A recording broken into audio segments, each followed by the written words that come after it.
Bienvenue dans cette nouvelle démo d'Excel Online. Cette fois-ci, nous allons voir comment effectuer un publipostage dans Word, mais à partir d'un tableau Excel, c'est-à-dire les données qu'on va utiliser sont situées dans un fichier Excel. Alors nous avons ici déjà notre fichier Excel qui contient toutes les données que nous avons besoin pour notre publipostage ou mailing. C'est-à-dire nous avons ici une liste de facturation. Nous l'avons nommé l'onglet en conséquence. Nous avons les numéros de facture, visibilité, les noms, prénoms, adresses et les produits que chaque client a acheté, avec évidemment les prix, la date de la facture et tout le reste. Nous avons ici tout un tas d'informations et nous voyons tout de suite l'utilité d'utiliser Excel pour un publipostage, c'est qu'effectivement nous pouvons utiliser un nombre considérable de données vu la dimension des feuilles Excel. Alors ce fichier il est enregistré et nous allons maintenant basculer dans Word. Alors ici nous avons déjà préparé un petit modèle de facture. Nous pouvons utiliser n'importe quel document pour faire cette facture. Alors une fois que notre modèle est sur l'écran, nous pouvons démarrer le publipostage directement. Alors pour cela, nous allons dans le ruban publipostage démarrer la fusion et le publipostage. Alors, il y a différentes méthodes pour le faire. Nous allons utiliser l'assistant fusion et publipostage pas à pas. Cet assistant s'ouvre dans la partie droite de la fenêtre et comporte 6 étapes. Dans la première étape, nous allons indiquer en fait de quel type de publipostage il s'agit. Comme nous allons envoyer en fait des factures, c'est l'équivalent d'envoyer des lettres, alors on va laisser l'option sur lettres. Et nous passons tout de suite à l'étape suivante.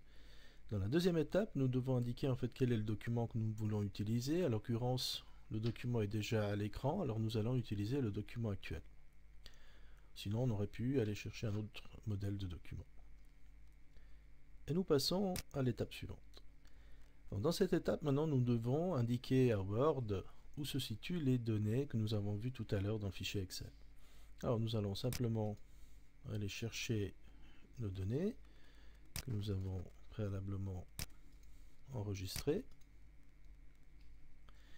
Voilà, alors nos données se trouvent dans liste facturation.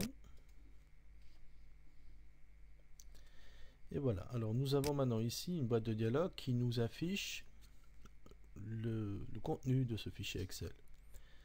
Nous pouvons vérifier qu'il s'agit bien des données que nous avons vues tout à l'heure. Nous pouvons aussi éventuellement filtrer des données ou les trier différemment. Alors nous constatons qu'en fait certaines factures ont déjà été payées.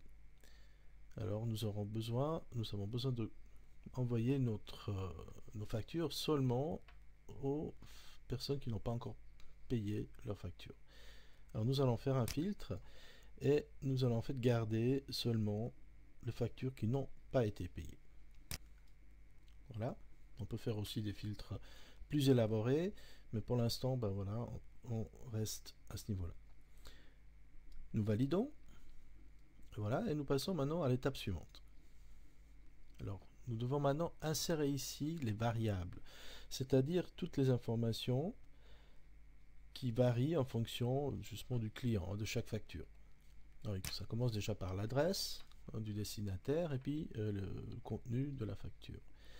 Alors pour l'adresse, nous avons la possibilité soit d'insérer le bloc adresse directement en un seul clic. Là nous avons l'exemple de l'adresse telle qu'elle sera imprimée. Alors ça nous convient et nous allons valider. Alors nous allons pour l'instant ici un champ de fusion qui s'appelle bloc adresse. Et si nous passons ou basculons en fait en aperçu des résultats, ben, nous avons l'adresse qui s'affiche en entier. Et nous pouvons aussi faire avancer pour voir les autres adresses. Maintenant, il nous reste à insérer les autres informations qu'on a besoin dans notre facture. Alors, nous allons d'abord insérer la date de la facture. Alors, pour cela, nous avons ici inséré un champ de fusion. Alors, nous avons la liste des différents champs qui figurent dans notre tableau Excel. Et nous commençons par chercher date de facture. Nous allons insérer ensuite le numéro de la facture. Voilà. Le produit. Nous allons chercher ici le produit. La quantité. Le prix hors taxe de ce produit.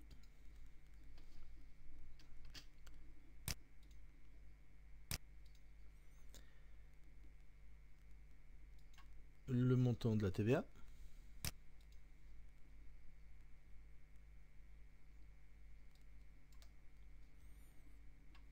Et le montant total.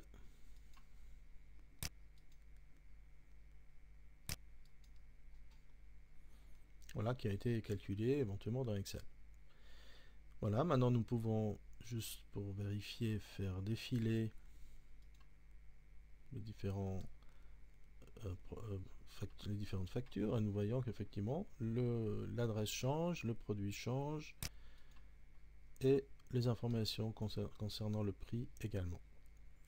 Alors, une fois que nous avons inséré tous les champs de fusion et que nous sommes prêts pour notre mailing, nous pouvons passer à l'étape suivante, qui permet justement de visionner maintenant encore une fois la facture telle qu'elle sera créée. Et on passe à l'étape finale, c'est-à-dire à la fusion, où on pourrait en fait soit directement envoyer le tout vers une imprimante, et toutes les factures seront imprimées, ou si on veut quand même encore avoir une dernière vue avant d'imprimer, si jamais on avait fait une erreur, ben on va dans modifier les lettres individuelles, on clique sur OK, et nous avons maintenant ici un nouveau fichier qui a été généré, qui contient maintenant, on le voit ici, 17 factures. Pour chaque client, une facture. Nous avons la facture numéro 3, la facture numéro 6, 7, etc. Nous avons filtré tout à l'heure, c'est pour ça que maintenant la facture 4 et 5 ne figurent pas dans la liste, parce qu'elles ont déjà été payées. Et voilà, et là on est prêt. Nous pouvons aussi réduire un peu le zoom, comme ça on verra les différentes factures qui sont là. Et on peut maintenant simplement imprimer le tout et mettre ces factures dans les enveloppes et les envoyer chez les clients. Voilà, c'était une petite démonstration pour faire un publipostage pour des factures avec des données figurant dans un fichier Excel. Merci de votre attention et à bientôt pour une nouvelle démo.